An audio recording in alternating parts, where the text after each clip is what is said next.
All right. How is everyone doing tonight?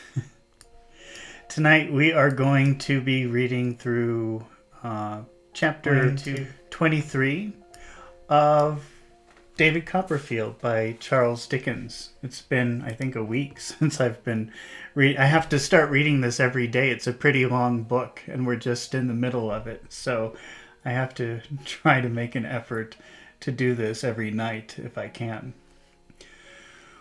All right. Well, so if this is your first time watching, we're doing this live. We're reading chapter 23 of David Copperfield by Charles Dickens.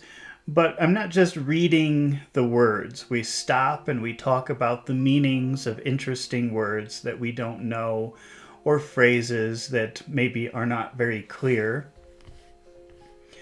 And so if you are watching this live with me, then I want you to ask questions. It's more interesting if you ask questions. What does this mean? What does that mean? That's the whole point of reading this, is talking about the vocabulary and the phrases so that you can understand more advanced English. If you don't ask questions, I will just stop and talk about words that I think maybe you don't know, that maybe could be interesting for you, or phrases that maybe you don't understand. So definitely ask questions. Okay, well, let's get started with chapter 23 of David Copperfield. The title of the chapter is I Corroborate Mr. Dick and Choose a Profession. Now, in the earlier chapters, Davy is now all grown up. He's 18 or something, around 18 or 19. And he has to decide what kind of career he's going to take. To help him decide, he decides to go visit his old nursemaid Peggotty in Yarmouth. So he goes off to London all by himself, young man with money, educated. If you know the story, or if you've been following from the beginning, he didn't have such an easy life. He had a horrible life, actually. It started off very badly. But now he's successful. His aunt has put him through school. He's got money. He's dressed very nicely. He feels like an adult in some ways. In order to decide what kind of profession he wants, he takes like a little vacation, and he goes and visits the woman who helped to raise him, Peggotty, and he spends a few weeks there. And it seems like now he's returning home, because it says Mr. Dick. I corroborate Mr. Dick. Corroborate means like confirm or agree or support. So Mr. Dick, I think, will make a suggestion about what kind of career Davy should choose. And Davy's going to agree. He's going to support that. He's going to corroborate it. He's going to confirm it. I corroborate Mr. Dick and choose a profession.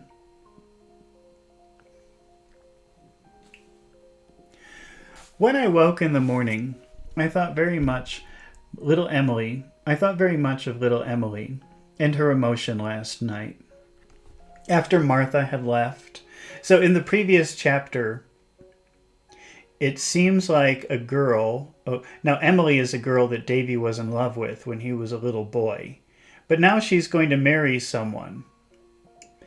And Davy doesn't know how he feels about that. But anyway, that doesn't matter. At the end of the chapter, something strange happened. There was a young girl who used to work with Emily, who seemed to be in a lot of trouble. They don't really say what it is. But Emily gives them all of her money, and this girl runs away to London. I think what happened was she was pregnant, but she wasn't married. That seems to be the thing that happened. They don't say it, but I'm just guessing that's what happened. So Martha is that girl. When I awoke in the morning, I thought very much of little Emily and her emotion last night after Martha had left.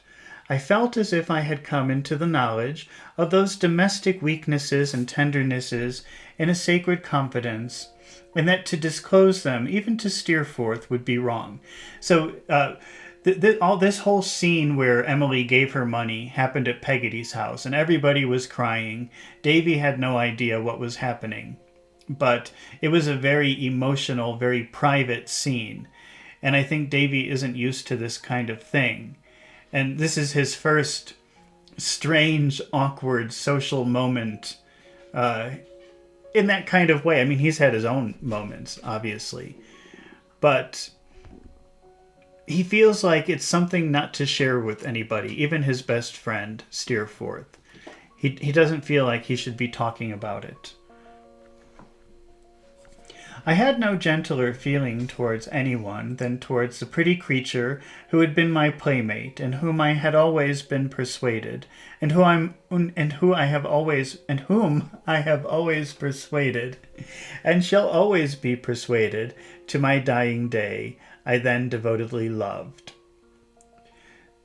So he didn't really care about Martha, but he was surprised to see the way that Emily reacted in this situation. And he's saying that I will always love Emily. I've always loved her since the day that I met her, and I always will love her.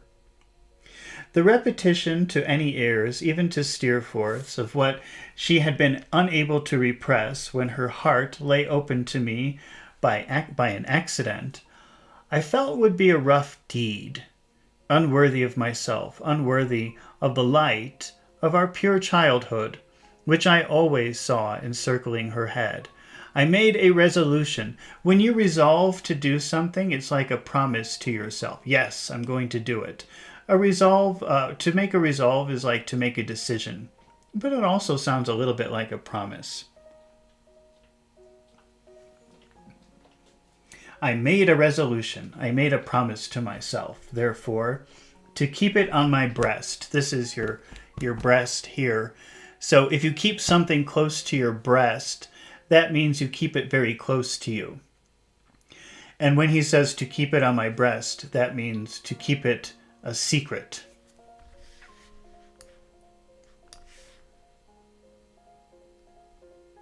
And there it give her image a new grace. While we were at breakfast, a letter was delivered to me from my aunt, as it contained a matter on which I thought Steerforth could advise me as well as anyone, and on which I knew I should be delighted to consult him. I resolved, there's that word again, resolved. I made a promise to myself. I resolved to make it a subject of discussion on our journey home. So Davy received a letter from his aunt. They're still in Yarmouth, but now they're going back to, I think Dover is where they're going. Or at least where Davy's going. Steerforth is probably going to London. But he made a promise to himself. He decided, I would tell Steerforth about this letter while we're traveling back home.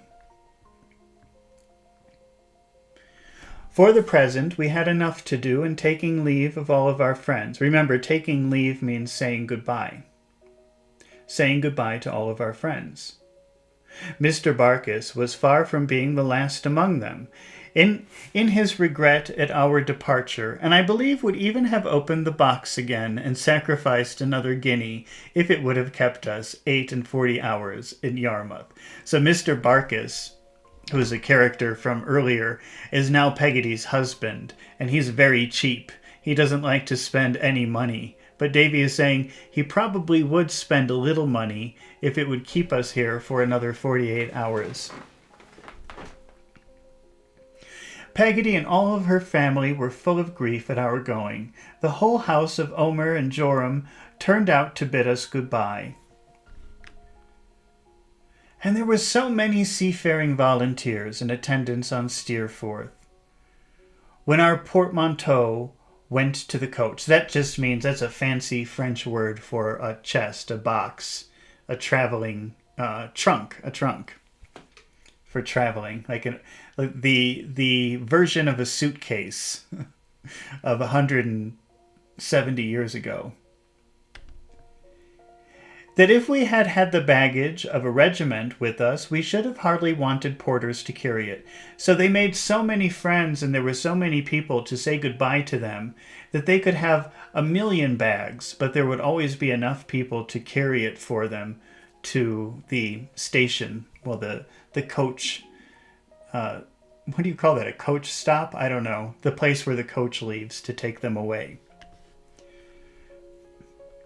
In a word, we departed to the regret and admiration of all concerned, and left a great many people very sorry behind us. "Do you stay long here, Litimer?" said I, as he stood waiting to see the coach start. "No, sir," he replied. "Probably not very long, sir." "He can hardly say just now," observed Steerforth carelessly. "He knows what he has to do, and he'll do it." "That I am sure he will," said I. Litimer touched his hat in acknowledgment of my good opinion, and I felt about 8 years old. Litimer is a servant of Steerforth's who goes with him everywhere, and he's like the perfect servant. He's a very perfect, proper person. And Davy, even though supposedly he's at a higher social level than the servant, well, not supposedly, he is, but the servant is so perfect and so proper that Davy feels very, the word is self-conscious. He feels very little in front of him. So that's why Davy says, "In front of him I feel 8 years old." He touched it once more, wishing us a good journey, and we left him standing on the pavement, as respectable a mystery as any pyramid in Egypt. For some little time we held no conversation, Steerforth being unusually silent, and I being sufficiently engaged in wondering within myself when I should see old places again, and what new changes might happen to me or them in the meanwhile. At length, Steerforth, becoming gay just means happy, and talkative in a moment, as he could become anything he liked at any moment, pulled me by the arm. "Find a voice, David. What about that letter you were speaking of at breakfast?" "Oh," said I, taking it out of my pocket. "It's from my aunt."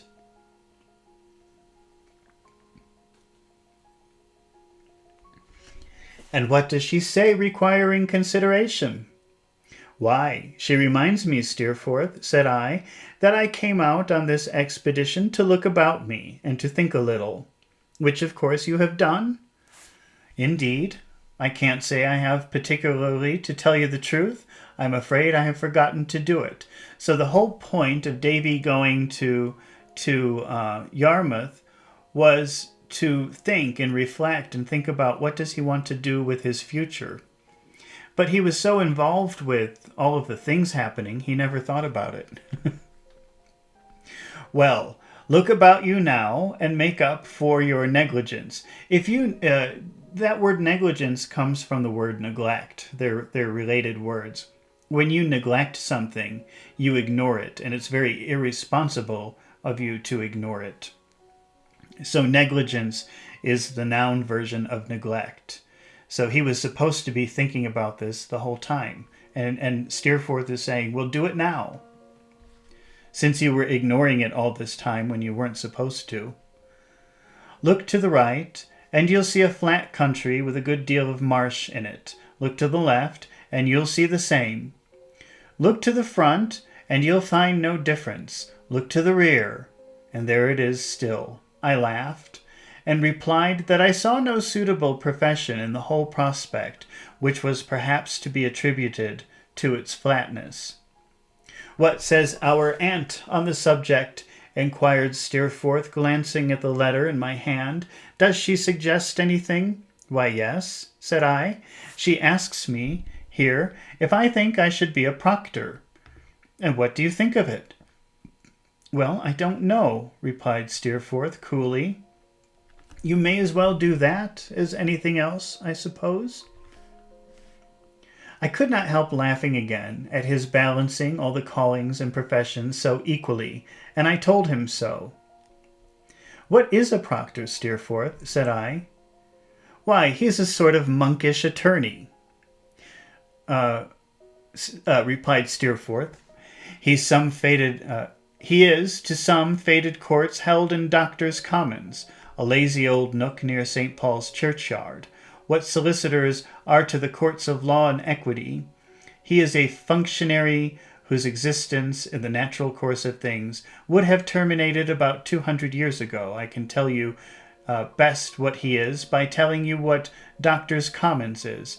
It's a little out-of-the-way place where they administer what is called ecclesiastical law and play all kinds of tricks with obsolete old monsters of acts of parliament. So ecclesiastical law, that sounds like religious law. That's what I think ecclesiastical means, but let me just make sure. I'm going to look up the word ecclesiastical.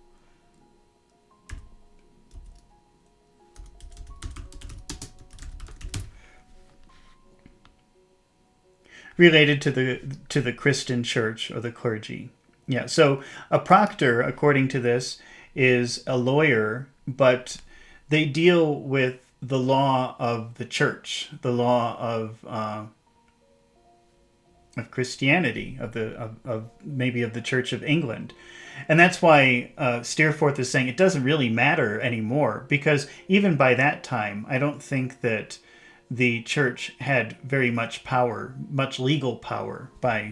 This is like 1840 or 1830. So even by then, it wasn't very powerful. Which 3/4 of the world know nothing about, and the other fourth supposes to have dug up in a fossil state in the days of the Edwards. It's a place that has an ancient monopoly in its suits about people's wills and people's marriages and disputes among ships and boats. "Nonsense, Steerforth," I exclaimed. "You don't mean to say that there's any affinity between nautical matters and ecclesiastical matters." So nautical matters, that when you see that word nautical, that's talking about the sea, the water.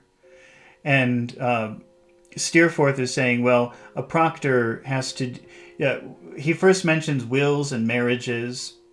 So you could see like maybe there would be some kind of involvement with the church in those matters. But then he says also with nautical matters, with matters of ships and the sea.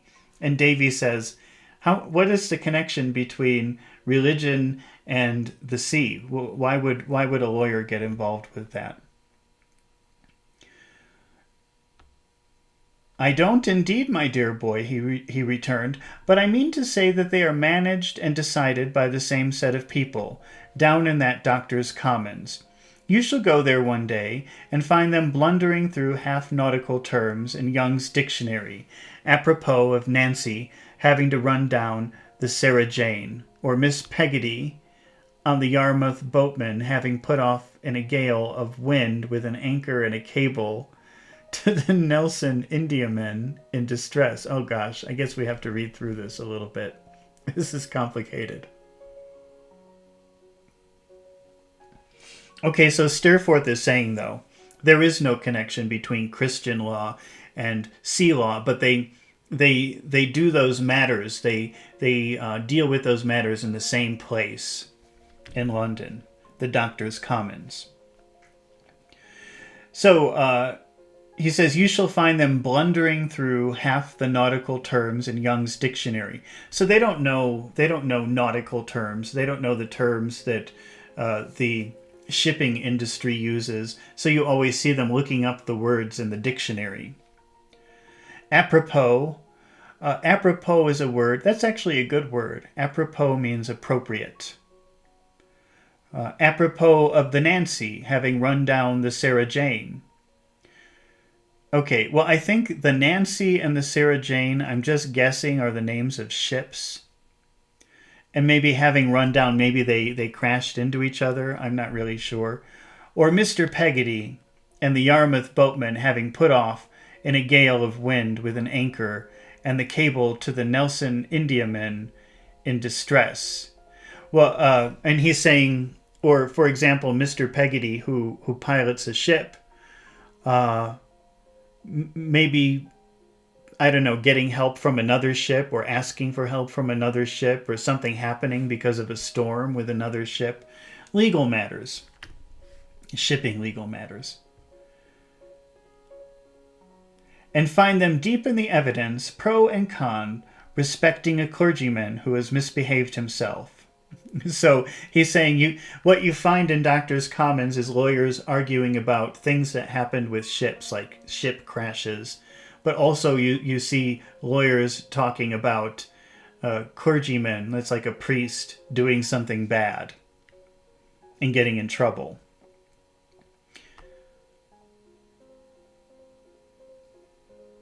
And you shall find the judge in the nautical case, the advocate in the clergyman's case, or contrariwise.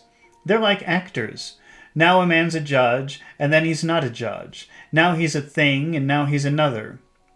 Now he's something else. Change and change about. So sometimes they act as lawyers and represent clients, and sometimes they act as judges.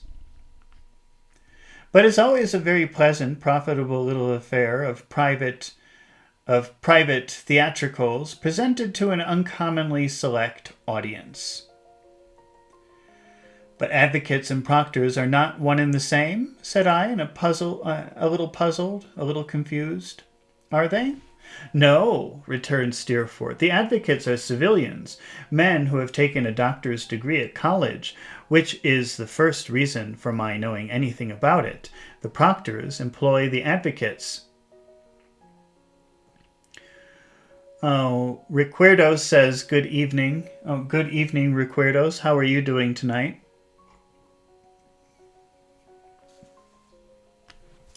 Both very comfortable fees, and altogether they make a mighty snug little party. Remember, snug, that's a good word. That means like comfortable. Warm and comfortable. On the whole, I would recommend you take to Doctors' Commons kindly, David. They plume themselves on their gentility there, I can tell you, if that's any satisfaction. I made allowance for Steerforth's light way of treating the subject, and considering it with reference to the staid air of gravity and antiquity which I associated with lazy old Nook near St. Paul's churchyard. You know, we've had that word nook before, and that's a pretty handy little word. It's like a little small space.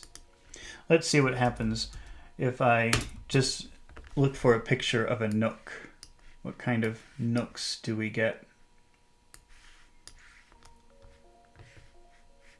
It doesn't hurt to go back over words that we've talked about before. That's how you can remember them. We keep seeing them. And the more we see them, they're obviously the more common they are. So look at this little space. It's like a little space from the room and the window. That's called a reading nook. And here's another, let's see, how can I... This is a better example, much more clear.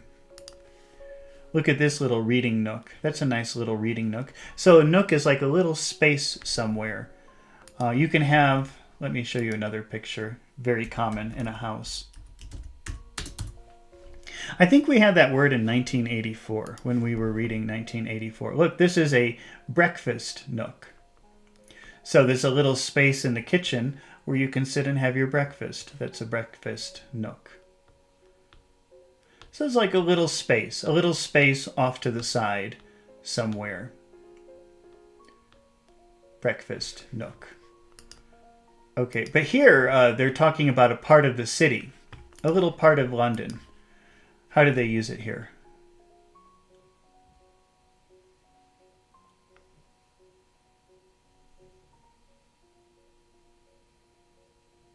I lost my place. I have to go look again. Wellington Cardoso says hello. Hi Wellington. How are you doing tonight? How's everything down in Sao Paulo, right? Am I right? Did I remember that? Sao Paulo? Let's see. Let me find Nook again. I lost my... Okay, I'm just going to start from the beginning of the paragraph.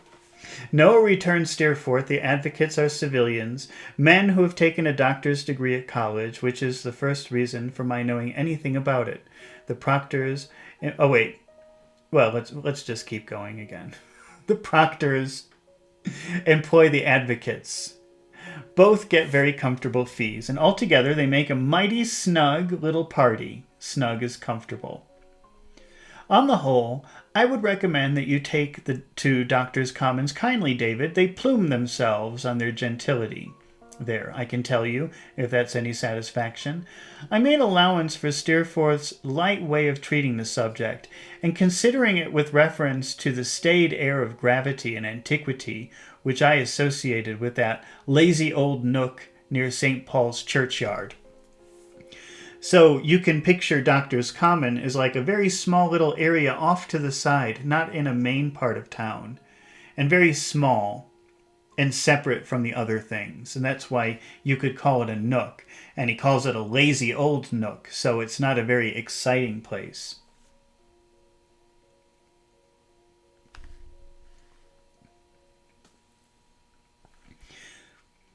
Lazy old nook near St. Paul's churchyard did not feel indisposed towards my aunt's suggestion. So that means I didn't hate my aunt's suggestion, which she left to my free decision, making no scruple of telling me that it had to occur to her, that had it occurred to her on her lately visiting her own proctor in Doctors' Commons for the purpose of settling her will in my favor, that's a laudable proceeding on the part of your aunt. Let's look at that word, laudable.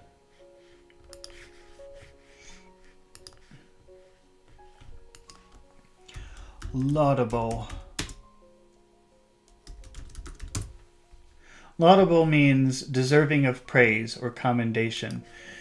So probably it comes from the same word as applaud. So maybe applaud means like show appreciation.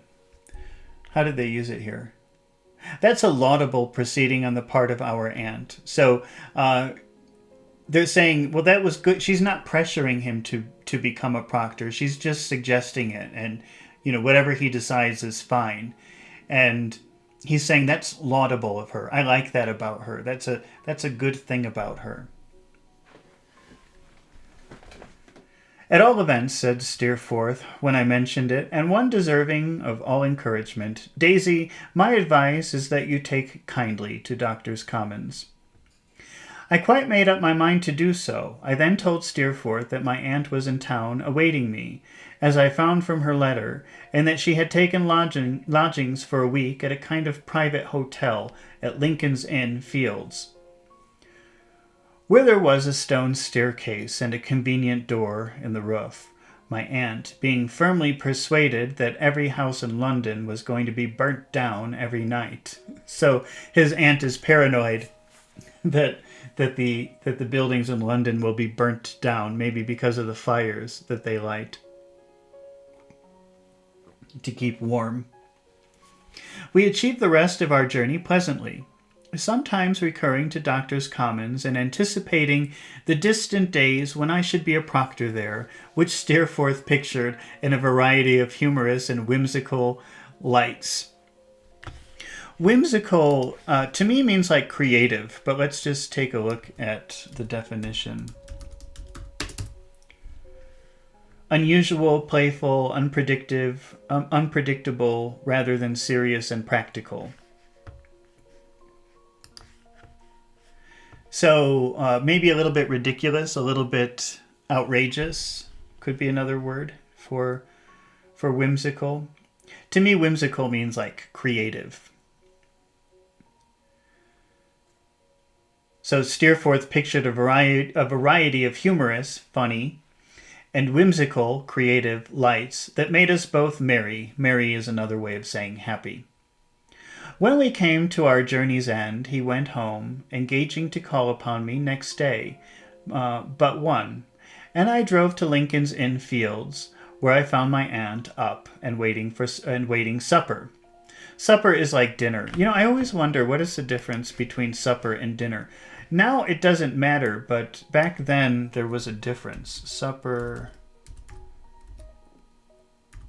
dinner, difference. So this is a good opportunity for me to learn something here. What's the difference between supper or dinner? Dinner is a heavy, full meal that can be eaten either at home or out in a restaurant. Supper is lighter, more informal meal eaten at home. It usually complements a large meal consumed earlier in the day. But I think most people use those words interchangeably. I only say dinner. I never say supper, but a lot of people say supper.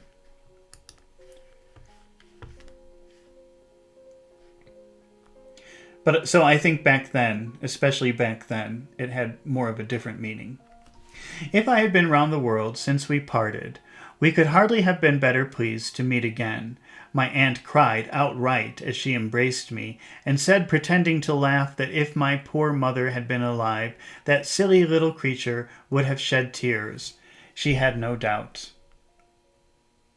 "So you've left Mr. Dick behind, Aunt?" said I. "I'm sorry for that. Janet, how do you do?" Janet is like a servant of the aunt. As Janet curtsied, curtsy, it's not really an important word, but might as well take a look at what it means. I'll show you a picture, an animation, hopefully, if we can. A curtsy is what a lady used to do. They don't do this anymore, really. Not that I could see. See, a lady would do this. That's called a curtsy, and a man would bow. That's a curtsy.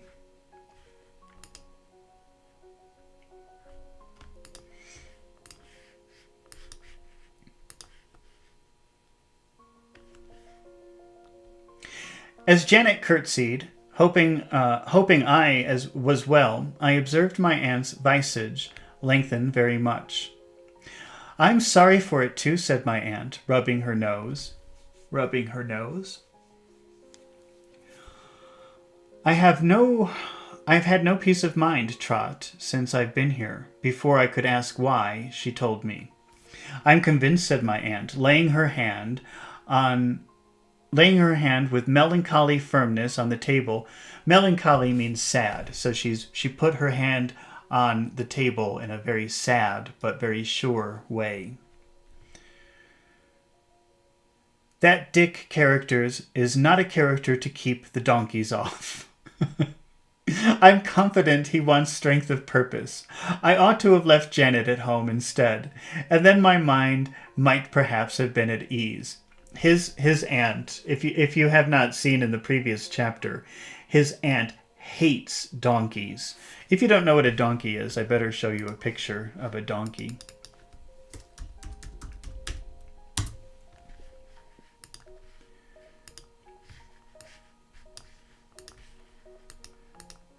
This is a donkey. So his aunt absolutely hates donkeys. And it seems like where she lives, there are some boys who make money by transporting people on donkeys. But apparently her home is on the way to somewhere. So sometimes these boys will be taking people by donkey past her house.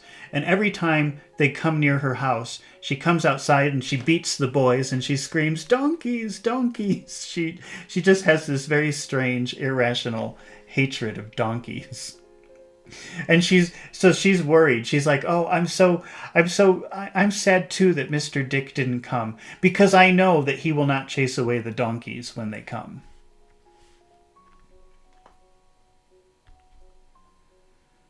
Oh. What happened? I lost my... Okay. "I ought to have left Janet at home instead, and then my mind might perhaps been at ease. If ever there was a donkey trespassing on my green," said my aunt with emphasis. "There was one this afternoon at 4:00. A cold feeling came over me from head to foot, and I knew it was a donkey." So she was in her house, and suddenly she got this horrible feeling, and she knew there was a donkey outside. I tried to comfort her. "Oh, no, she's in London." she's not at home, but she was doing something in London at the hotel, and she got this horrible feeling suddenly, and she knew it must be a donkey near her home. I tried to comfort her on this point, but she rejected consolation. It was a donkey, said my aunt, and it was the one with the stumpy tail that murdering sister of a woman rode when she came to my house. The stepfather of Davy, who's a very horrible man, his name is Mr. Murdston, and he has a horrible sister. And when Davy ran away from London to stay with his aunt, because he was just a little boy and they were making him work very hard in like a factory. And so one day he ran away and he walked for 7 days that's my favorite chapter of the book. He walked for 7 days to Dover. I think that's chapter 13. And he never met his aunt before, but he just went there hoping that she would take care of him. And so he just appeared there one day in a very ragged way because he was walking for a week and starving. And so, of course, she took care of him, as you can see here, if you didn't see the previous chapters. And she put him through school, and now he's an adult. But a few days after Davy arrived, because the first thing the aunt did was write a letter to his stepfather saying Davy ran away from London and he's here with me. She had to do that because that was the right thing to do. And so Mr. Murdston and his sister came to get him back. But once the aunt saw how horrible they were, she refused to release him to them. And so she's calling, and she hated that sister. She insulted the sister very much while they were there. And so she calls her that murder woman because their name is Murdston. It sounds like murder. Wellington Cardoso says because a donkey is considered stubborn. Yeah, they are considered stubborn. And you can even say in English, you can say stubborn as a donkey if you want. And another word for donkey is ass, which you probably know that word, meaning many other things. But so that's an insult, and it means a lot of different things. But really what the word ass, A-S-S, means is donkey. It's just another word for donkey. So it's not an animal that people like or admire. Okay, so let's go back, keeping in mind that when she says that murdering sister, she's talking about Miss Murdston, and she never bothered to learn her name, or even their last name, Murdston. She just remembers the word murder, because they're such horrible people. It was a donkey, said my aunt, and it was the one with the stumpy tail which that murdering sister of a woman rode, when she came to my house. This had been, ever since, the only name my aunt knew for Miss Murdston. You see, she can't call her Miss Murdston. She calls her that murdering sister. If there's any donkey in Dover whose audacity means like braveness, but braveness in a bad way. What's the difference between braveness and audacity? Audacity. A willingness to be bold. So it just means brave, I guess. But usually when you use audacity, it's used in a very negative way. It's not used, you don't call someone audacious, or you don't say that they have audacity because they're doing something you like. You say it because you're shocked. Like, I can't believe you're doing that. Don't you care?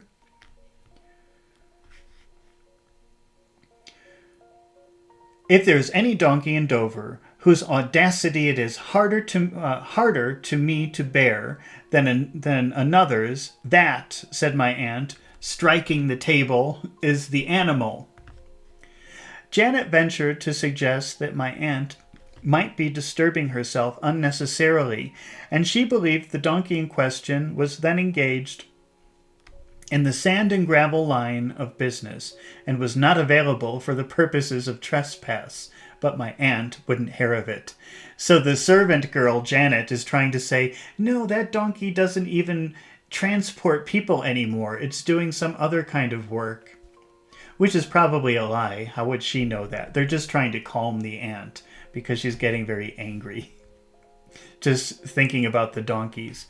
Okay, I have to just take a 1-minute break. I'm sorry. I'll be back in a minute. Let me just... Where's my Be Right Back screen?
All right, sorry about that. Thank you for waiting. Let me put my mood music back on. Okay, let's continue.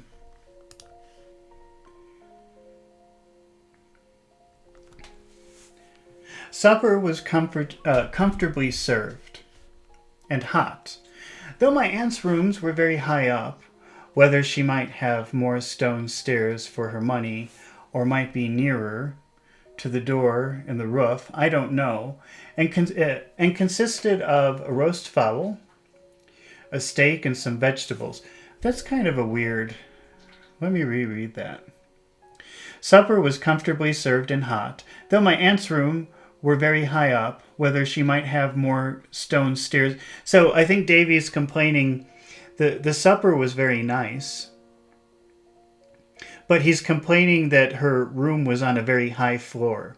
And he was thinking to himself, she paid extra money to climb more stairs, or that she wanted to be closer to the roof for some reason. He didn't like walking up all those stairs.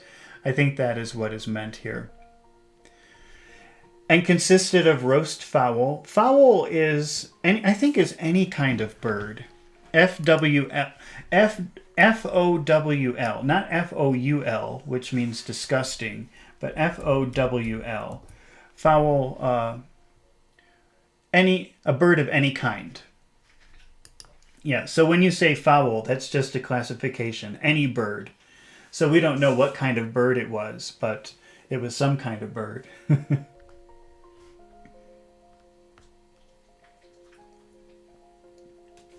It consisted of roast fowl, a steak, and some vegetables.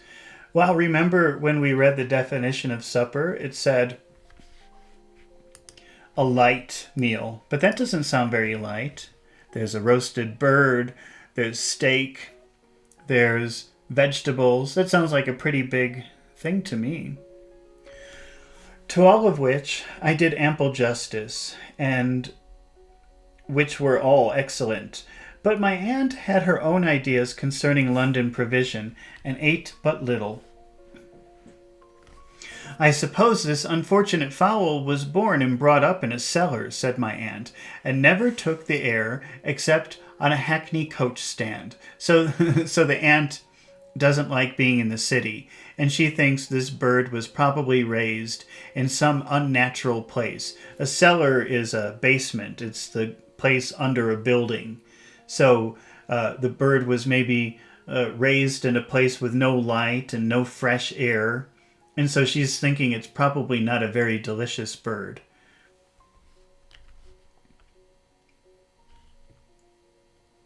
I hope the steak may be beef, but I don't believe it. Nothing's genuine in the place, in my opinion, but the dirt. So the ant really doesn't like being in the city, and she doesn't trust the food. Don't you think the fowl may have come out of the country, aunt? I hinted. Certainly not, returned my aunt. It would be no pleasure to a London tradesman to sell anything which was what he pretended it was. So the aunt says, of course it can't be a real bird from the country, because she doesn't trust the people who do business in London. And she says that there's no merchant, no tradesman in London who would sell something that really was what he says it was. So if they say it's a country fowl, it definitely isn't.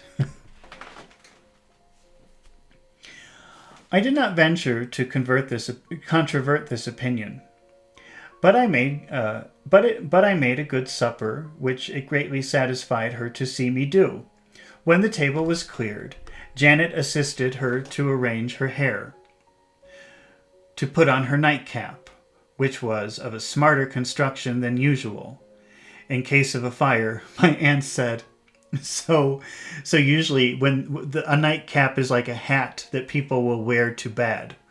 And so Davy is noticing that she's not using her usual nightcap. It's a very simple nightcap. It's not so elaborate like the one she normally uses.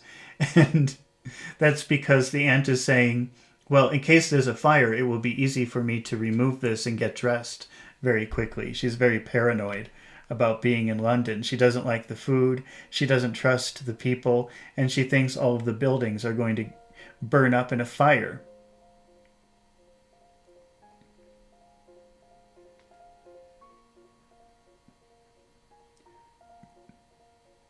Janet assisted her to arrange her hair, to put on her nightcap, which was of a smarter construction than usual, in case of a fire, my aunt said, and to fold her gown back over her knees, these being her usual preparations for warming herself before going to bed. I then made her, according to certain established regulations from which no deviation, however slight, could ever be permitted, a glass of hot wine, and a water and a slice of toast, cut into long, thin strips. So, did Davy do that? I then made her, yeah. So Davy's saying, and then I poured her a glass of wine and made her some toast, which I cut into little strips. Strips are like long rectangles, long pieces of something.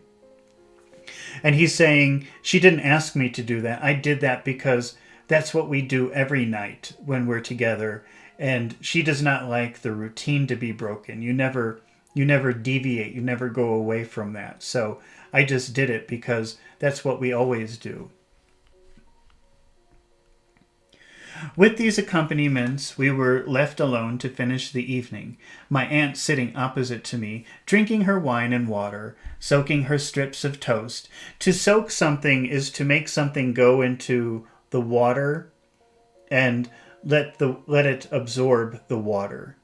So, well, let's look at the word soak for a minute. That's actually a pretty good word, soak, which is something. Let's see, soaking. Oh wow, I didn't think that it would be.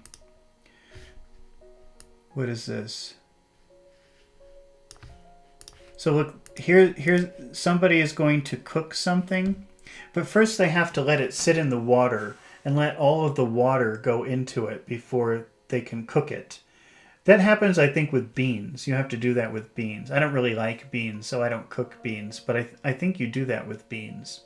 You have to let the beans sit in water for a very long time, and then the beans absorb. They take in the water like a sponge.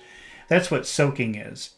So she soaks her toast in her wine. So she puts the toast in the wine and she lets all the wine come up into the toast and then she eats the toast. That doesn't sound very good. This is someone, by the way, this is someone soaking in a tub. So if you're taking a bath, and especially if it's for relaxation, you say, I'm going to soak in the tub.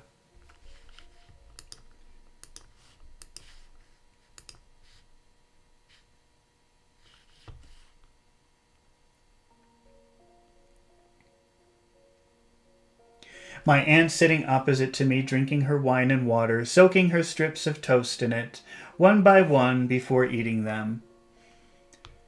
And looking... That's weird. Benignantly? Benignantly? Well, you know, benign means like kindly or nice, but I've never seen benignant before. Benignant. Kindly and benevolent. But I don't think that's really a word that you would use in modern English. Benignant. Benign. People would just say benign, which means kind or nice.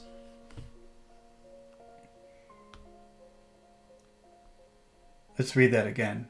Looking benignantly on me from among the borders of her nightcap. Well, Trot, she began, what do you think of the Proctor plan?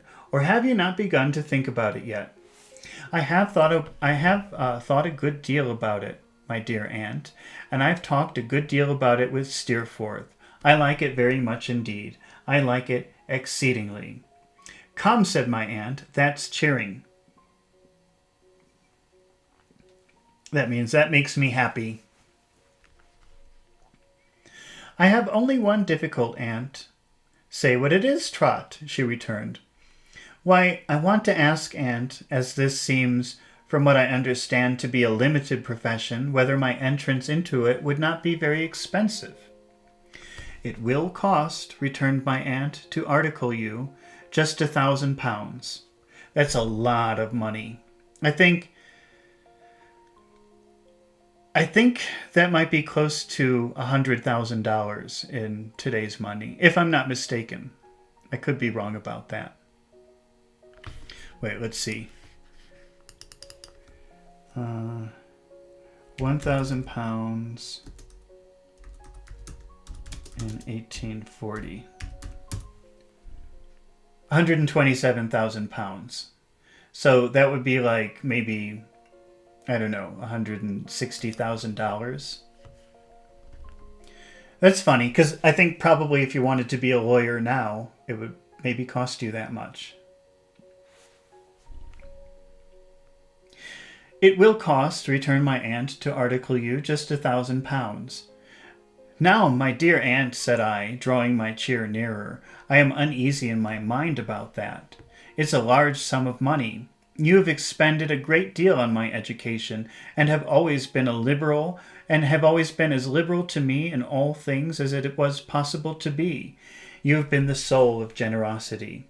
Surely there are some ways in which I might begin life with hardly any outlay, and yet begin with a good hope of getting on by resolution and exertion. They keep using that word resolute in this chapter. Resolute means making a promise to yourself, deciding.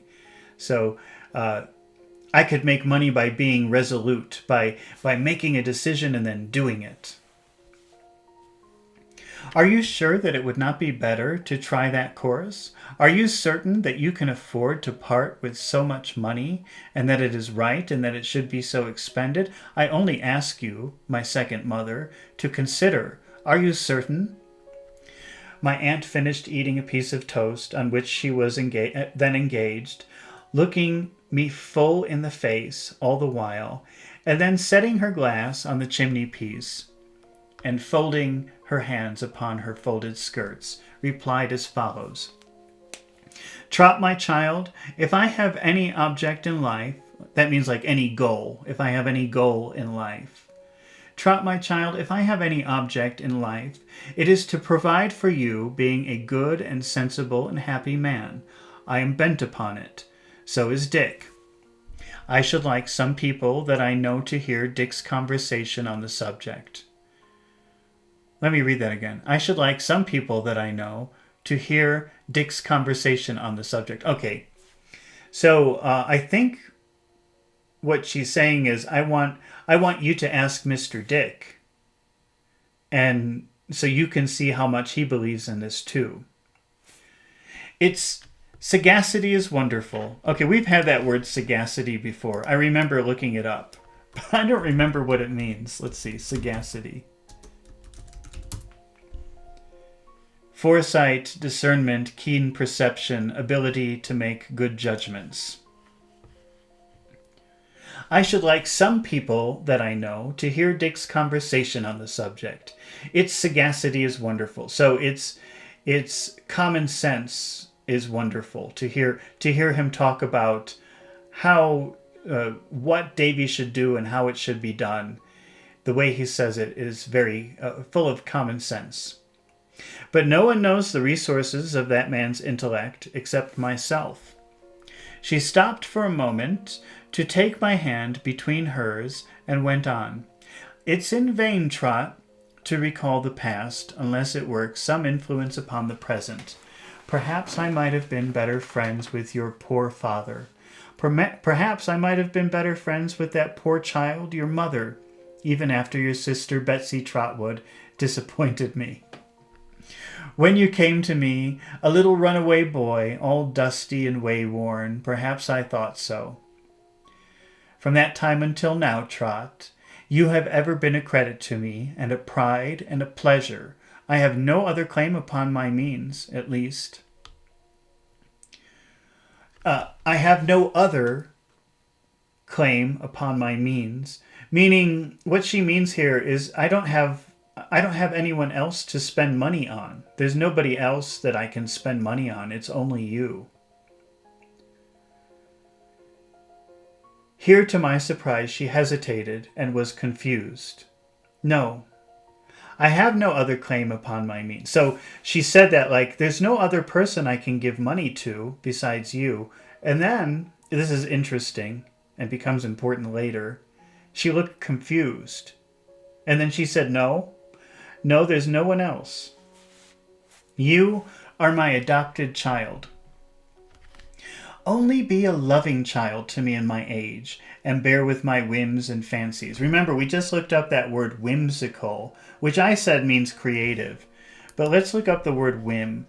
Whim means like doing things spontaneously without thinking or considering.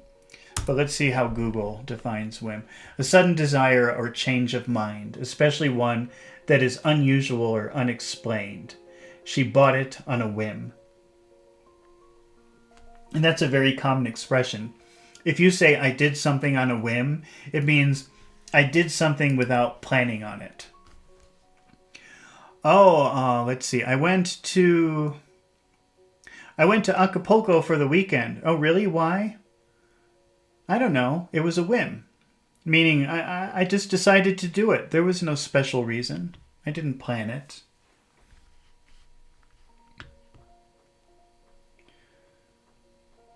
Okay. Only be a loving child to me in my age, and bear with my whims and fancies. So just treat me nicely when I become older. Be good to me when I'm an old lady. And don't be too mad at me because of my whims or my fancies. My fancies meaning weird little things that I do, that I like to do. Just quirks. Quirks is another word for that. And you will do more for an old woman whose prime of life was not so happy or conciliating as it might have been, than ever that old woman did for you. It was the first time I heard my aunt refer to her past history. There was a magnanimity in her quiet way of doing so, and of dismissing it, which would have exalted her in my respect and affection, if anything could. All is agreed and understood between us now, Trot, said my aunt. And we need talk of this no more. Give me a kiss, and we'll go to the Commons after breakfast tomorrow. We had a long chat by the fire. We went to bed. I slept in a room on the same floor with my aunts, and was a little disturbed in the course of the night by her knocking at my door. Wait a minute, let me read that again. We had a long chat by the fire before we went to bed. I slept in a room on the same floor with my... Okay, I think I missed that. So he was in a room on the same... Because they're in like a little hotel. So they were on the same floor in the hotel. In different rooms. I slept in a room on the same floor with my aunts, and was a little disturbed in the course of the night by her knocking at my door, as often as she was agitated by the distant sound of hackney coaches or market carts, and inquiring if I heard the engines. But toward morning she slept better, and suffered me to do so too. Well, I don't know what that means, if I heard the engines. Did they have engines in the 1840s in London? What kind of engines is she talking about? I'm not sure. Maybe she means fire engines, because she's afraid that all of the buildings in London are going to be set on fire. So she hears all of this activity in the street. She lives in a small, quiet country cottage, and so she's not used to all of that noise. So maybe in her imagination she thinks that they're fire engines and fire alarms. So, did you hear the engines? So he couldn't sleep because of that. She kept knocking on his door in the middle of the night. At about midday, we set out for the office of... I just want to see. I've seen this before. I don't even know how to say it.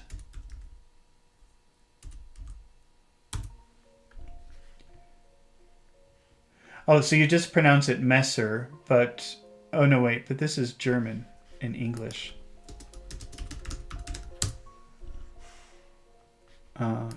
Title.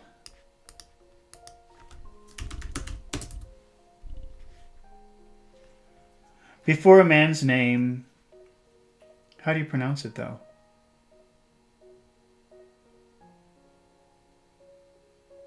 Well, it just says it's plural...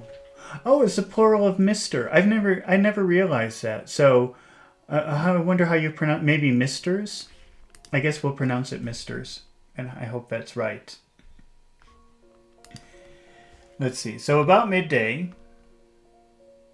we set off for the office of Misters Spenlow and Jorkins in Doctors' Common, my aunt, who had this other general opinion in reference to London, that every man she saw was a pickpocket. A pickpocket is somebody who steals from you, but they steal from you by walking up and taking very quickly whatever you have from your pocket, and you don't know that it happened. That's a pickpocket.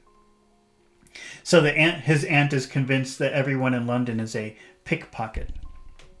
Gave me her purse to carry for her, which had 10 guineas in it, and some silver. We made a pause at the toy shop in Fleet Street to see the giants of St. Dunstan's strike upon the bells. The giants of St. Dunstan's. I guess maybe at the time that was a... Let's see if there's a picture of that.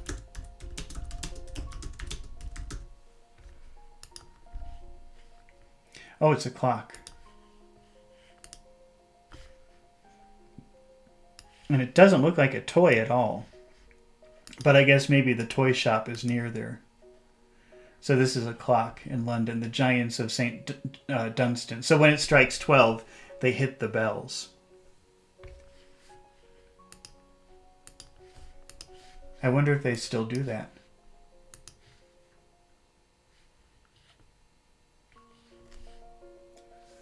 We made a pause at the toy shop in Fleet Street to see the Giants of St. Dunstan strike upon the bells. We had timed our going so as to catch them at 12 o'clock. Oh, Wellington is saying, what are guineas? Do you know, before, I don't know when this change happened, but I think maybe somewhere between the 1920s and the 1930s, in the UK, they changed the currency. So the currency that you know now in the UK, which is pounds and pence, and I think it's just pounds and pence. I don't know if there's anything else. It was very complicated before then. And they had things called guineas. I don't know how much money that is. They had guineas and sovereigns and I can't remember all the different names. There's so many different names, and they simplified it. They made it very simple. So it's just a type of old-fashioned currency that they don't use anymore.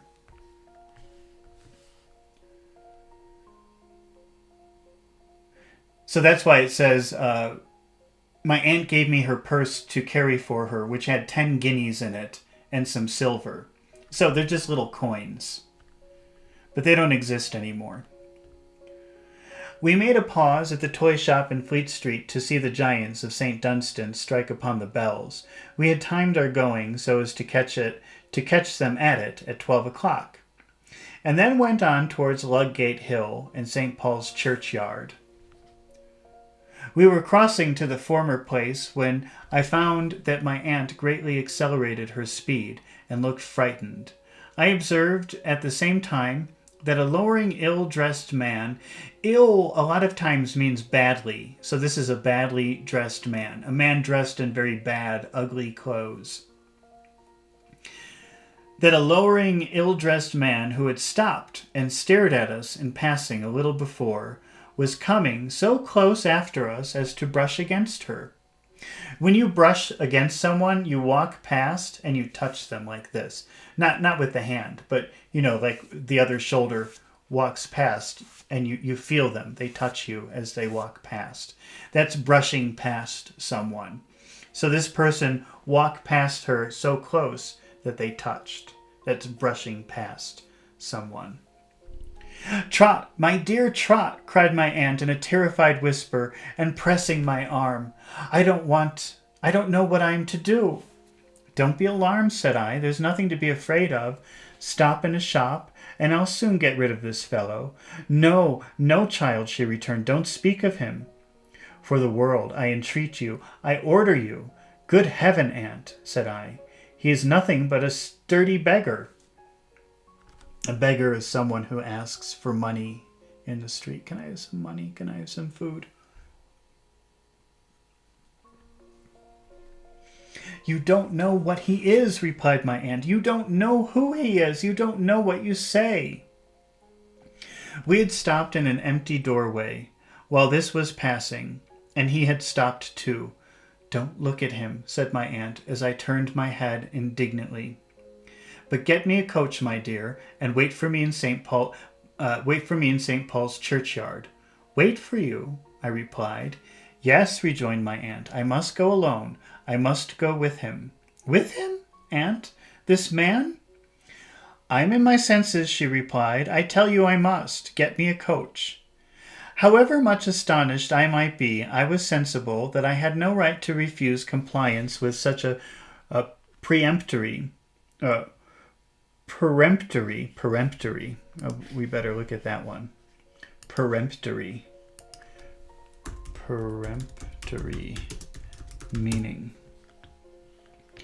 insisting, immediate attention or obedience, especially in a brusquely imperious way. So she was very insistent, very firm.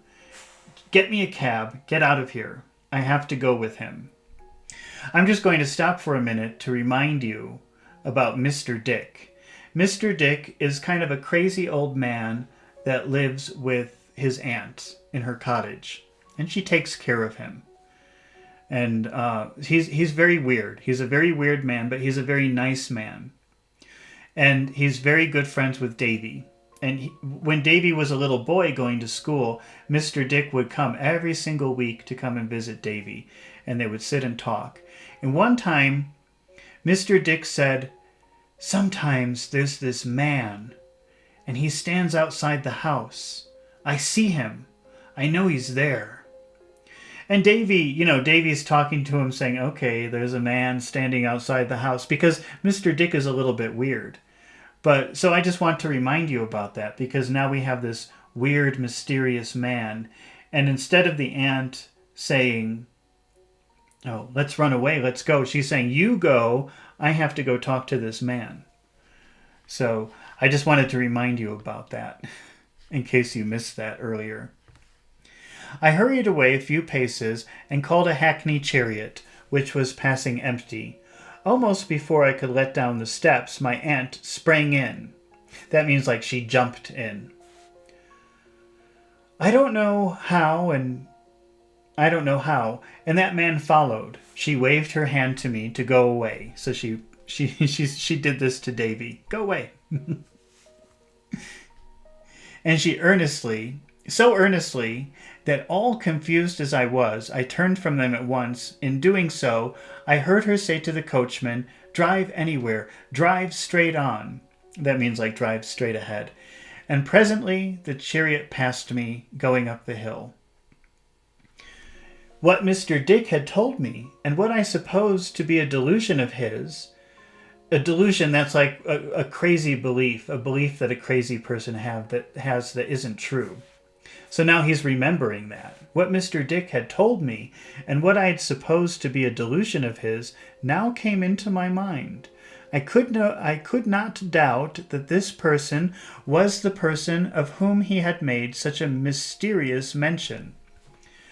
Though what the nature of his hold upon my aunt could possibly be, I was quite unable to imagine. Also remember, his aunt earlier was saying, "Who else am I going to give my money to but you?" And then she thought for a minute, "No, only you."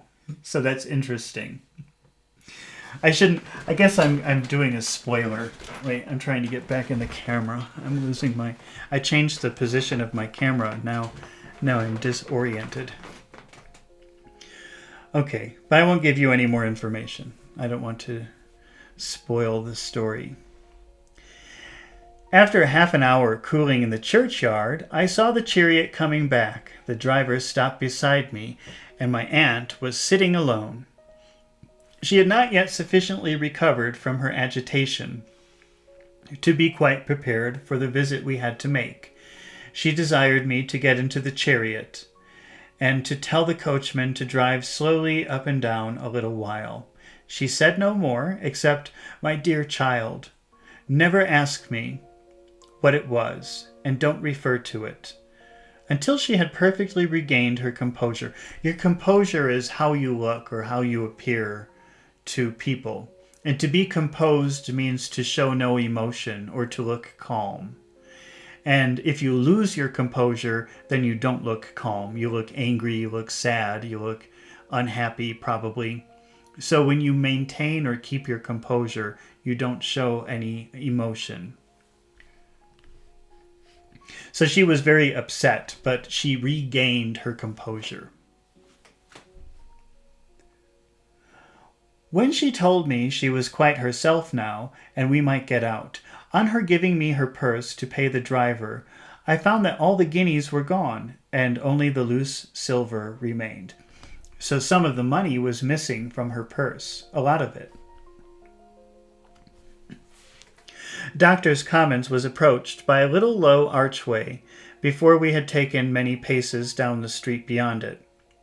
The noise of the city seemed to melt, as if by magic, into a softened distance. Remember, this is a little nook of London, so it's a little pocket, a little separate place, and suddenly it's not so noisy in this little nook.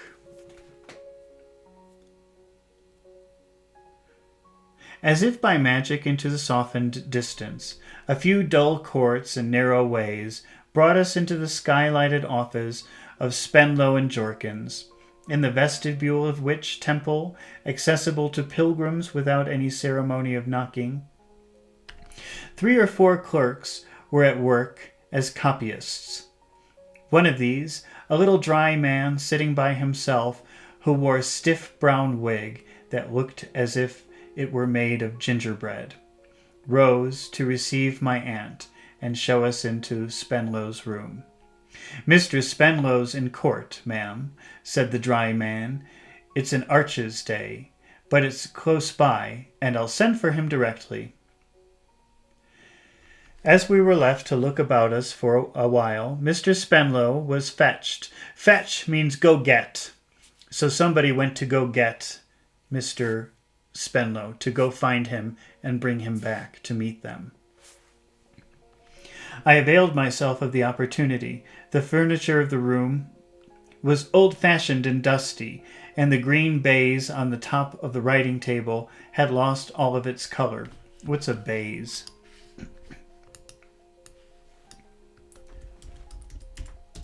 Oh, we've already had this. It's not an important word, but it's a type of material used to cover things. So, for example, like on a pool table, you could call this baize. Not like you'll ever need this. So the green baize of the table had lost its color. It was a very old desk, a very old... I don't think it would be a writing table if it had this material on top of it, because you couldn't really write on that, could you? Yeah, it was a writing table. So the green baize on top of the writing table had lost all of its color and was withered and paled like an old pauper. Pauper is another word for beggar. And this word wilted, which I know that we've had it before, but I think every time we encounter these words, we should just remind ourselves of what they are, because it's easy to forget them. Wilting is what happens when a flower is dying, or vegetables too. Like, let's look at wilted vegetables. So if you go to the market, you wouldn't buy these, would you? These would be the leftovers at the end of the day. You don't want these because they're dying, they're wilted. So you can describe anything as wilted if it looks like it's about to die. And it looks very sad, like this.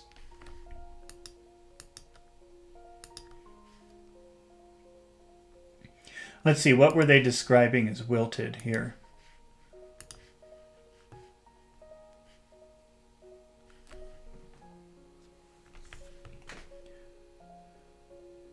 The green baize on top of the writing table had lost all of its color, and there was a withered... Oh, it wasn't wilted, it was withered. Withered kind of means the same thing. Let's see. Let's see what happens if we look for the word withered. Oh no, it's the name of some kind of stupid character in a movie. Google is horrible now. All they do is, if you type in a word, it's always the name of something to buy. So all I see are products for sale when I type the word withered. But look, I did find this. This is a withered flower. It's kind of the same thing as wilted. You could say withered also. I'm not even sure what the difference is. But they're so similar, I got them confused.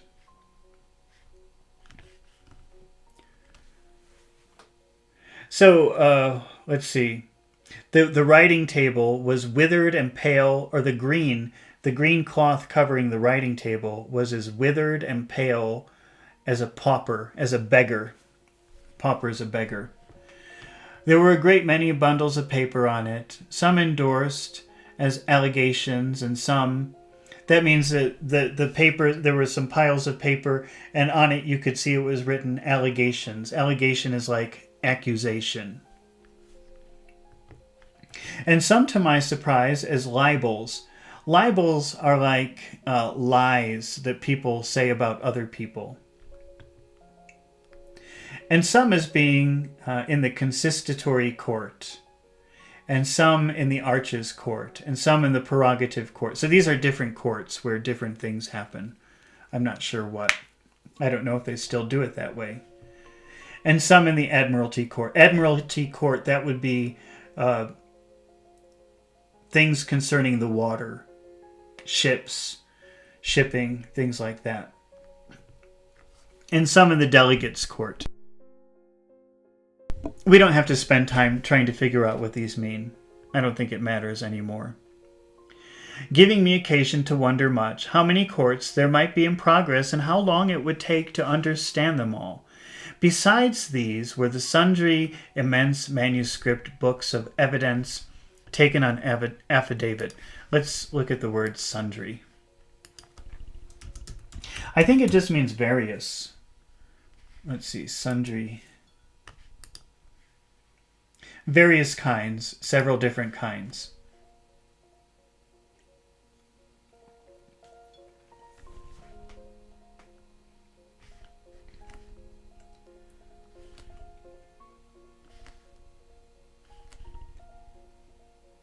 how long it would take to understand them all. Besides these were the sundry immense manuscript books of evidence taken on affidavit, strongly bound, and tied together in massive sets, and set to each cause, as if every cause were a history in 10 or 20 volumes. All of this looked tolerably expensive, I thought, and gave me an agreeable notion of a proctor's business. I was casting my eyes with increasing complacency over these. Remember, casting means throw. So casting my eyes, throwing my eyes, looking in one direction or another direction. I was casting my eyes with increasing complacency over these and many similar objects, when hasty footsteps were heard in the room outside, and Mr. Spenlow, in a black gown trimmed with white fur, came hurrying in, taking off his hat as he came.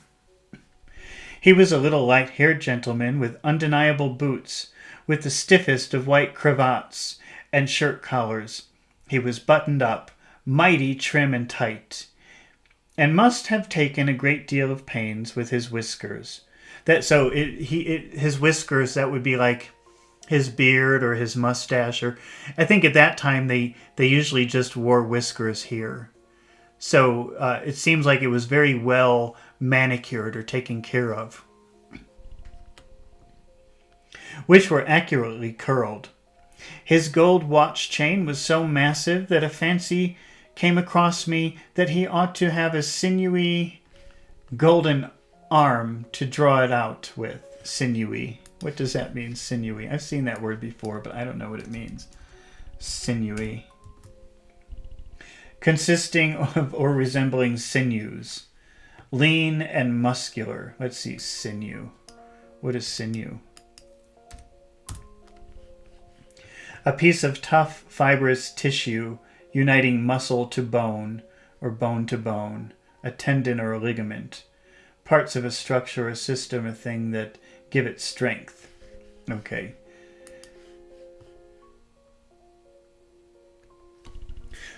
Like those which are put up over the gold beaters' shops. He was got up with such care and was so stiff that he could hardly bend himself, being obliged, when he glanced at some papers on the desk after sitting down in his chair, to move his whole body from the bottom of his spine like Punch. Okay, I'm not really sure what that's a reference to, but it seems like he's wearing a lot of clothes or a lot of different things, so it's difficult for him to move. He has to move in a very stiff, uncomfortable way. I had previously been presented by my aunt and had been courteously received. He now said, "And so, Mr. Copperfield, you think of entering into our profession?" I casually mentioned to Miss Trotwood when I had the pleasure of an interview with her the other day. With another inclination of his body, Punch again, I'm not sure what that Punch reference is to, that there was a vacancy here. Miss Trotwood was good enough to mention that she had a nephew who was her peculiar care, and for whom she was seeking to provide genteelly in life. That nephew, I believe, I now have the pleasure of. Punch again. I don't know what this Punch means. This is Punch, but I'm sure that's not what it means. I don't know. So all he's saying in a very fancy way is, so you want to have a career as a lawyer? That's what your aunt told me. That's really what it means.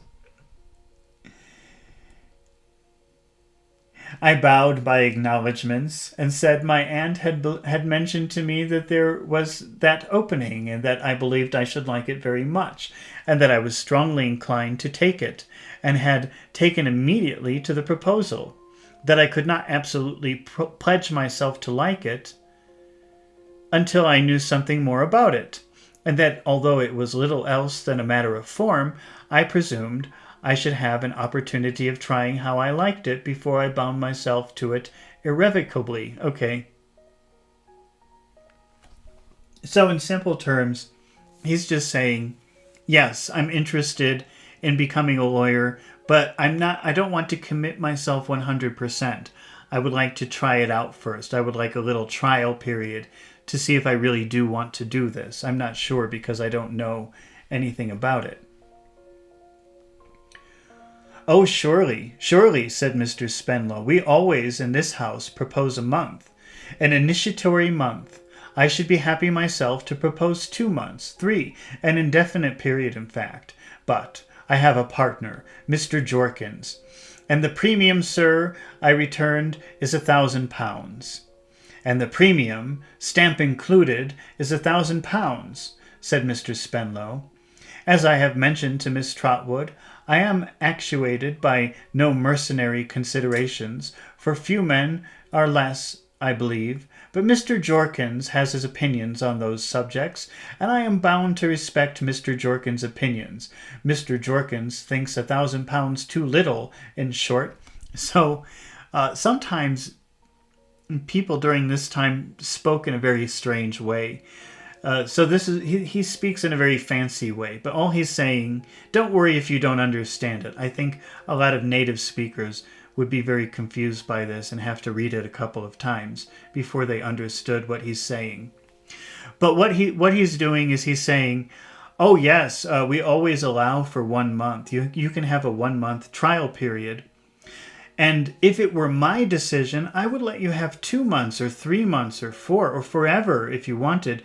But I have a partner. His name is Mr. Jorkins, and he forces me to only allow for 1 month. And he says, and unfortunately, we have to charge £1,000.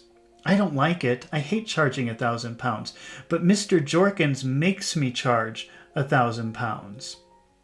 Actually, Mr. Jorkins thinks it's too little. Mr. Jorkins tries to make me charge more. This is called good cop, bad cop. If you watch detective movies or something like that, there's always a cop, a police officer who's very nice to you, a detective who's very nice to you, and then there's a mean detective who's very mean to you, and they work with each other. They're working together. One is very nice and the other one's very mean. That's called good cop, bad cop.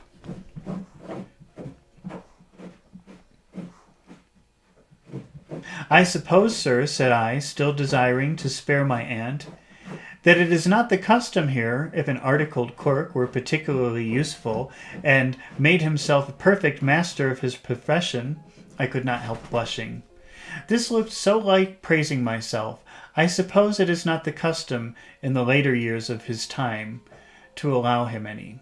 Oh, wait a minute, I think we have to read that again. I suppose, sir, said I, still desiring to spare my aunt, that it is not the custom here, if an articled clerk were particularly useful and made himself a perfect master of his profession. I could not help blushing. This looked so like praising myself. I suppose it is not the custom in the later years of his time to allow him any.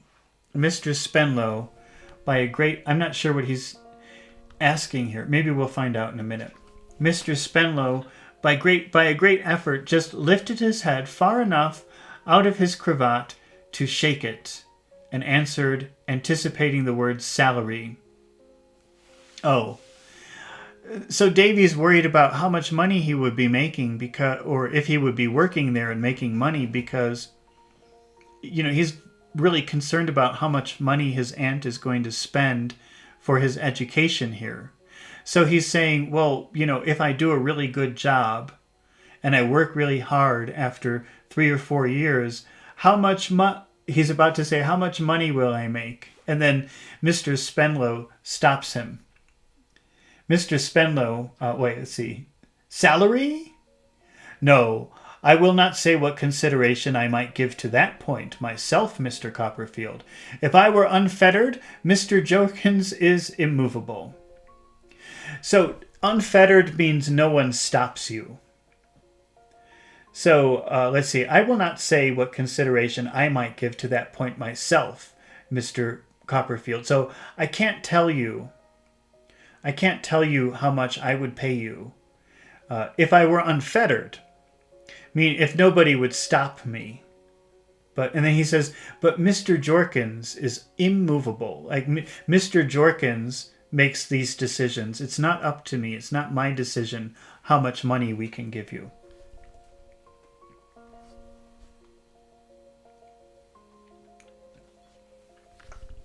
I was quite dismayed by the idea of this terrible Jorkins. Dismayed means like worried and disappointed. A little bit sad. I was quite dismayed by the idea of this terrible Jorkins.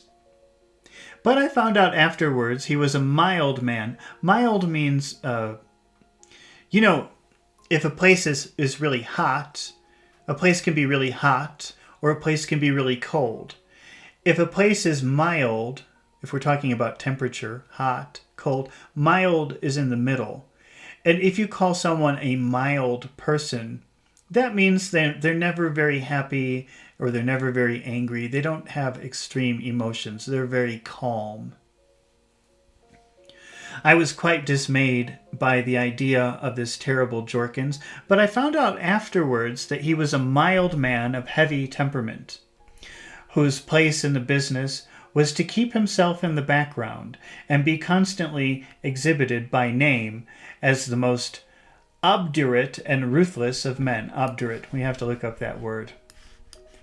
Obdurate. These are not words that you have to know.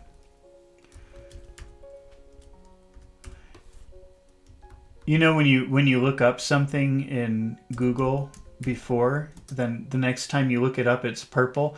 I've already looked up this word. I don't remember it. Stubborn. Refusing to change one's opinion or course of action.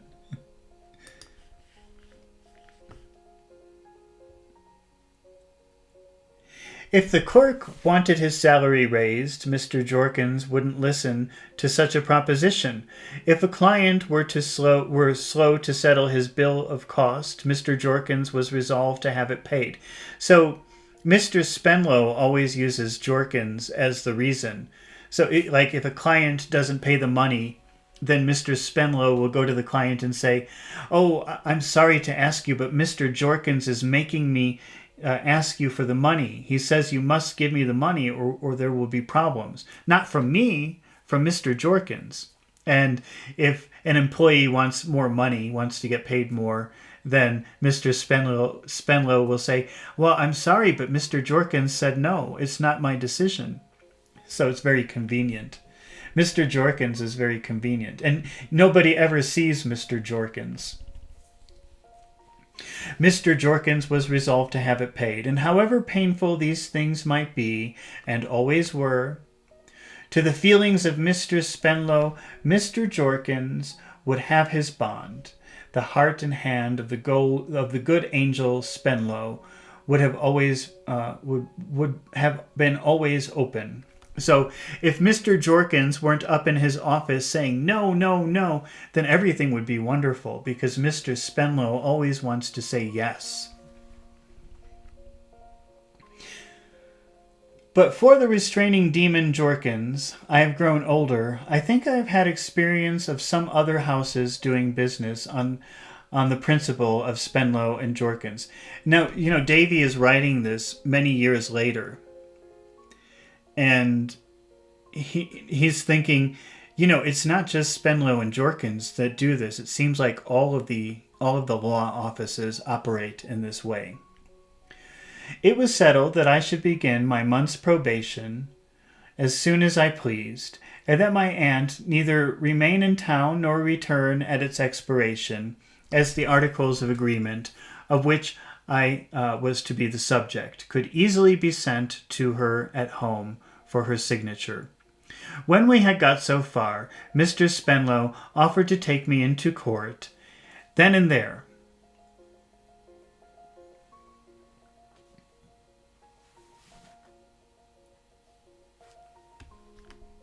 Oops. Sorry, I lost my place. I have to look again. Where is it? Okay, and show me what sort of place it was. As I was willing enough to know, we went out with this object. Remember, object means goal here. So we went out with this goal. We left the office with this goal of going to see the courts and how they are. Leaving my aunt behind, who would trust herself, she said, in no such place, and who, I think, regarded all courts of law as a sort of powder mills that might blow up at any minute. So she thinks that the law office is going to be on fire, and she doesn't want to stay there. Mr. Spenlow conducted me through a paved courtyard formed of grave brick houses, which I inferred from the doctor's names upon the doors to be the official abiding places of the learned advocates whom Steerforth had told me, and into a large, dull room, not unlike a chapel to my thinking. A chapel is like a very small church. And on the left, in the upper part of the room, was fenced off from the rest, and there on the two sides of a raised platform of the horseshoe form, sitting on an easy old-fashioned dining room chairs, were sundry gentlemen, remember sundry means various, in red gowns and grey wigs, whom I found to be doctors the aforesaid. Aforesaid means I already mentioned them before. Blinking over a little desk, like a pulpit desk, in the curve of a horseshoe, was an old gentleman whom if I had seen him in Avery, I should certainly have taken him for an owl. Okay, gosh, this is complicated. So they're taking him into a courtroom, and the courtroom reminds him of a church, because, if you go into a church, you go into the front of the church, there's a higher area where the priest will stand, and then there's an area that's maybe kind of separated with some kind of wall, like a little wall. And then you have a lot of chairs. So it looks just like a church. And now he's describing the people.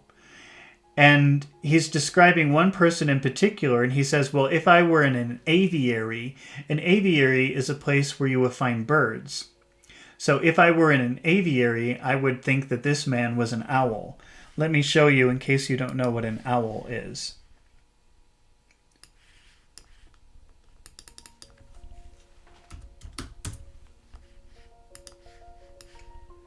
So, in other words, this man who got his attention looks like an owl. O-W-L, an owl.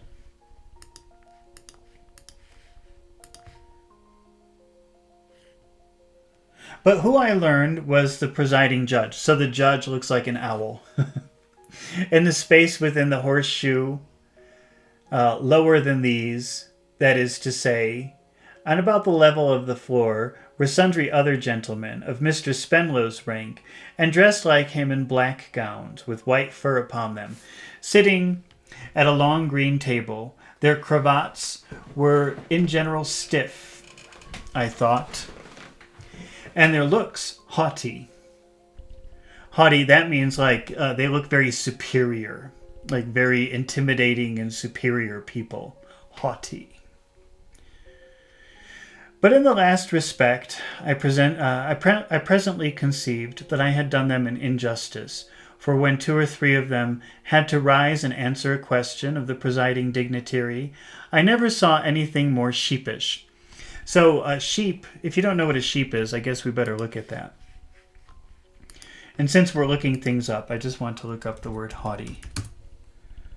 Arrogant, superior, disdainful. So when Davy saw these people, he thought he was very intimidated by them, and he thought that they looked very superior. But he was wrong, because they actually turned out to be very sheepish. A sheep, if you don't know what a sheep is, we'll just look at that. A sheep is... Oh, why can't they just show a picture of a sheep? Google's horrible. I remember when Google first started and everybody thought it was so wonderful. Now it's horrible. That's a sheep. Or like this. So when a sheep is a very calm, quiet, shy animal. So a sheepish person is a very shy kind of person. The word is meek, which means gentle. A very gentle kind of person.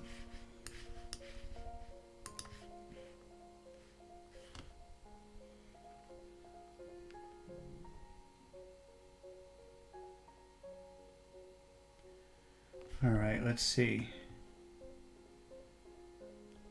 I lost my place again. Okay.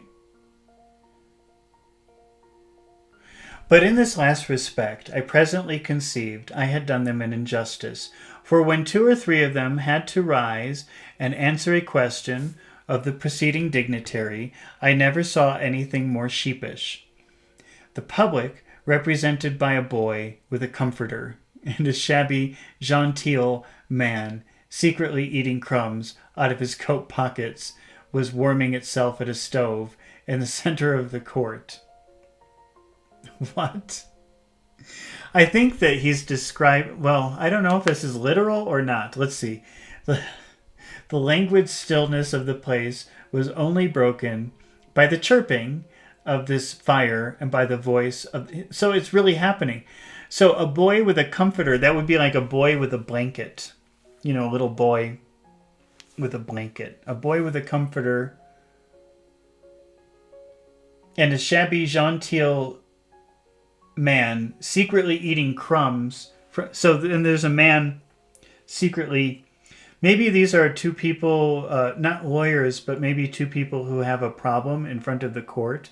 It must be, but I can't believe that they would let them eat in the court. Was warming itself at a stove in the center of the court. The languid stillness of the place was only broken by the chirping of this fire and by the voice of the doctors. Chirping is the sound of birds. Chirp, chirp, chirp, chirp, chirp, chirp. But he's talking about the chirping of the fire, maybe indicating that the fire is making a sound like birds. Who was wandering slowly through a perfect library of evidence, and stopping to put up, from time to time, a little roadside inns of argument on the journey. Altogether, I had never on any occasion made one at such a cozy, dozy, old-fashioned, time-forgotten, sleepy-headed little family party in all my life. I had never on any occasion, I'm just repeating that, I had never on any occasion made one. Made what? Oh, I think I have to reread this sentence. This is a very complicated sentence here. The languid stillness of the place was only broken by the chirping of this fire and by the voice of one of the doctors, who was wandering slowly through a perfect library of evidence, and stopping to put up, from time to time, at little roadside inns of argument on the journey. At little roadside inns of argument on the journey. Altogether, I have never on any occasion made one at such a cozy, dozy, old-fashioned, time-forgotten, sleepy-headed little family party in all my life, and I felt it would be quite a soothing opiate to belong to it in any character except perhaps as a suitor. Oh gosh. That is super complicated. I don't really understand it, to be honest with you, but I think what he's saying is it's very boring. But okay, it's fine. It's okay with him. I think that's the best way to put it. Well, very satisfied with this dreamy nature of this retreat, I informed Mr. Spenlow that I had seen enough for that time, and we rejoined my aunt, in company with whom I presently departed from the Commons, feeling very young when I went out of Spenlow and Jorkins on account of the clerks poking one another with their pens to point me out. So as they were making this deal of Spenlow accepting Davy, the other people working there were saying, "Hey, look at that! Look at that! Look at that kid!" We arrived at Lincoln's Inn Fields without any new adventures, except encountering an unlucky donkey in a costermonger's cart, who suggested painful associations to my aunt. We had another long talk about my plans when we were safely housed, as I knew she was anxious to get home, and between the fire, food, and pickpockets could never be considered at her ease for half an hour in London. To be at ease means to be comfortable. So his aunt could never manage to be comfortable in London for more than half an hour. She hated being in the city.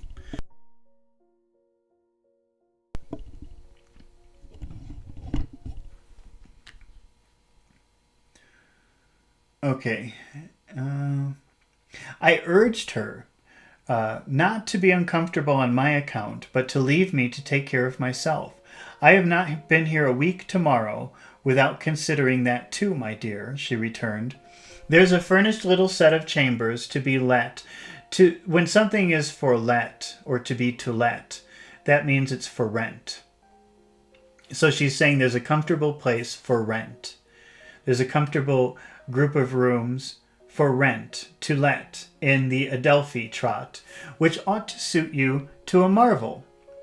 With this brief introduction, she produced from her pocket an advertisement, carefully cut out of a newspaper, setting forth that in Buckingham Street, in the Adelphi, there was to be let, furnished, with a view of the river, a singularly desirable and compact set of chambers, forming a genteel residence for a young gentleman, a member of one of the Inns of Court, or otherwise, with immediate possession, terms moderate, and could be taken for a monthly only, if required. "Why, this is the very thing, aunt," said I, flushed with possible dignity of living in chambers. "So they go to see the rooms, and Davy loves it." "Then come," replied my aunt, immediately resuming the bonnet she had a minute before laid aside. "We'll go and look at them." Oh, well, they're just looking at the advertisement, but now they're going to actually see the rooms. Away we went. The advertisement directed us to apply to Mr. Krupp on the premises, and we rung the area bell, which we supposed to communicate with Mr. Krupp, with Mrs. Krupp. It was not until we had rung 3 or 4 times that we could prevail on Mrs. Krupp to communicate with us.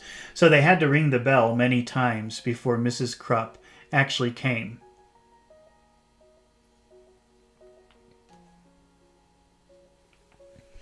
But at last she appeared, being a stout lady. Stout means kind of fat, with a flounce of flannel petticoat below her nankeen gown.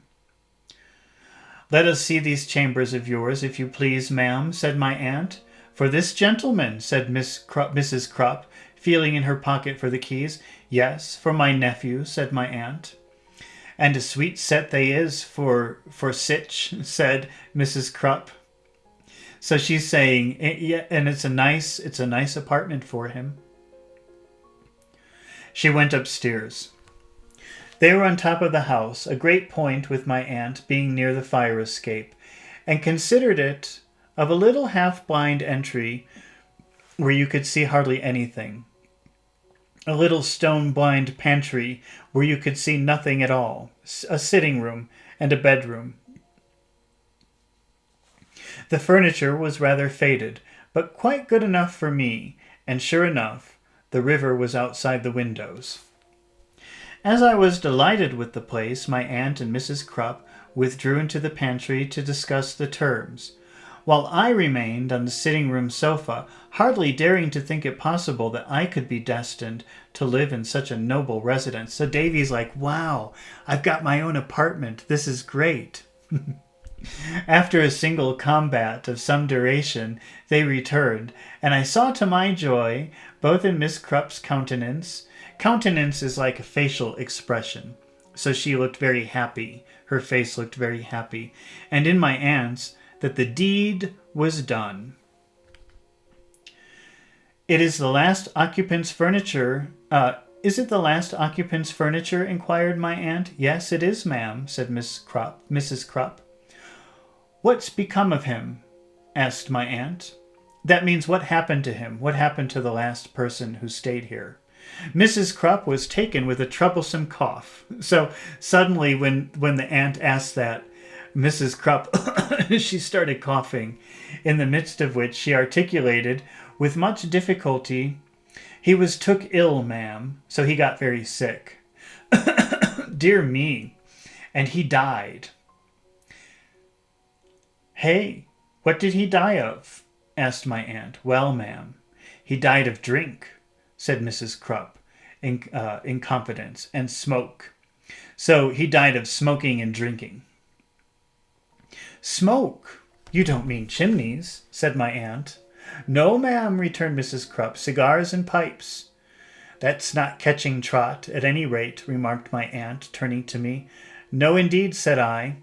So she's saying, oh, it's not contagious. Smoking and drinking. You can't catch that. "No, indeed," said I.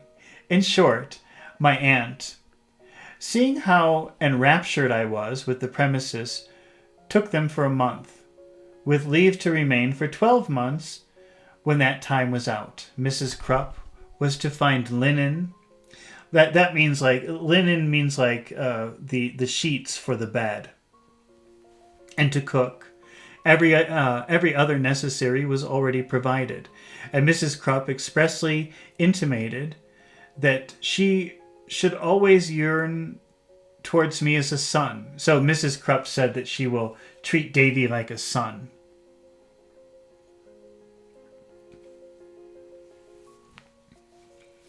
I was to take possession the day after tomorrow, and Mrs. Krupp said, thank heaven she had now found someone she could care for.